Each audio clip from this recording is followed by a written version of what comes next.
I'm Hugh Stone with a look at today's Country Music Spotlight on the Thesis Radio Network. Alan Jackson, chasing that neon rainbow. He brought small-town stories to life with a honky-tonk heartbeat.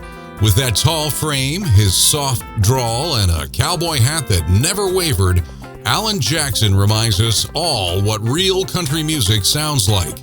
Born in Newnan, Georgia in 1958, Alan grew up in a house built around his grandfather's old tool shed. He started out singing gospel music, eventually moving to Nashville with his wife Denise and a dream bigger than the Georgia sky. He got his big break in 1989 when he signed with Arista Nashville.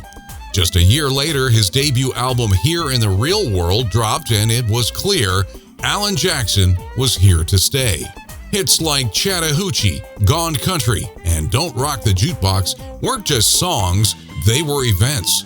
With over 35 number one hits and more than 75 million records sold, Alan helped define 1990s country. But Alan was more than just a hitmaker. After 9/11, he penned the emotional Where Were You When the World Stopped Turning, capturing the heartache of a nation with pure, understated grace. In recent years, Alan quietly faced a challenge far beyond the stage lights. He revealed in 2021 that he had been living for years with Charcot-Marie tooth disease, a genetic nerve condition affecting his balance and his mobility, inherited from his father. He admitted the symptoms were starting to make performing uncomfortable. He said, "I know I'm stumbling around on stage, so if anybody's curious why I don't walk right, that's why." In response, Alan called a farewell of sorts.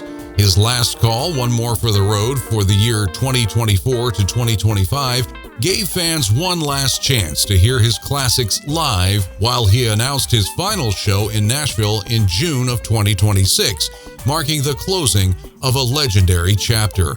While he steps back from the road, Alan says he's looking forward to more time at home with his family, his wife Denise, their grown daughters and grandkids, after decades of being wherever the stage lights led him. It's a reminder that even the biggest stars are human, and when you've sung about small-town dreams, Sunday gospel, and honky-tonk heartbreak, coming home becomes part of the story. Today, Alan Jackson is a Grand Ole Opry member, a Country Music Hall of Famer, and a beacon of traditional country in an ever-changing world. He stuck to his roots, and the roots loved him back. From small-town Georgia to the biggest stages in the world, Alan Jackson showed us the power of simplicity, sincerity, and a good old country song. Alan Jackson, chasing that neon rainbow. And that's a look at our Country Music Spotlight for today. Listen, if you like modern country music, well, you need to check out our station Country Jam. If you like modern country music with a little bit of classic country music mixed in with a lot of coastal flair, then you're going to want to check out me, Hugh Stone, on Hugh Stone's Coast to Coast Country. Either way, both stations can be found as part of our Thesis Radio Network, and you can find it all at thesis.com. Make sure you hit that like and subscribe button before you leave, and I will see you here next time for the Country Music Spotlight. I'm Hugh Stone for the Thesis Radio Network.